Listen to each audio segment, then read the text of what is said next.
nahitana fiakarana ny tahan'ny olona nampiasa internet eto Madagasikara taorinina mitrany ministera ny postra ny fifandraisan-davitra ary sy ny fampiroboroboana ny haitao arakajy mirindra ny hotspot manerana ny nosy aratsika izao vaovao entiny voahirana Espérance Rodriguez Zafimaly zao. Tafiakatra 3 arivo ireo olona vaovao mampiasa ny hotspot wifi napetraky ny ministeran'ny postra sy ny fifandraisan-davitra ary ny fampiroboroboana ny haitao arakajy mirindra manerana ny faritra. Tao anatin'ny 5 volana ny sy ny tetikasa hotspot wifi 220 no efa tafapetraka manerana ny nosy 7 aleo ireo mpampiasa izany ary any amin'ny faritany ny Fianarantsoa no ahitana ny 4 sy 1 alina amin'ireo.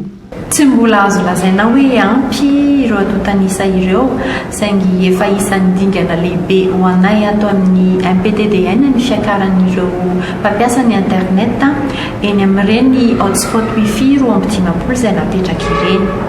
Na izany aza dia ny tanjona dia ny hampiakarana ho 5,000 isa ireo nouveau utilisateur na ny mpampiasa vaovao ny internet isan-kerinandro isaky ny toerana nametrahana ny hotspot wifi.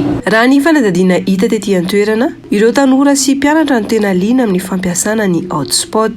Ilaina tokoa izy satria izay ohatrany hoe raha misy olona mampanao portrait anay dia afindra par connexion izy na amin'ny email na messenger dia makamoramora le famindrana le sary ho atao zany izay zany tena ilavanay an'le figra ty.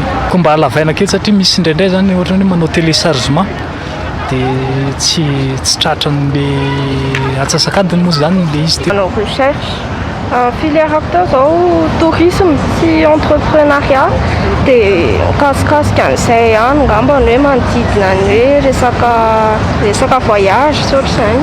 Mariana fa isan'ny fanamby apetraky ny ministera ny ampiakatra ny taux de pénétration en internet ho 3,30 isan-jato hatramin'ny taona 2022 raha toka 4,20 isan-jato izany ny taona 2022.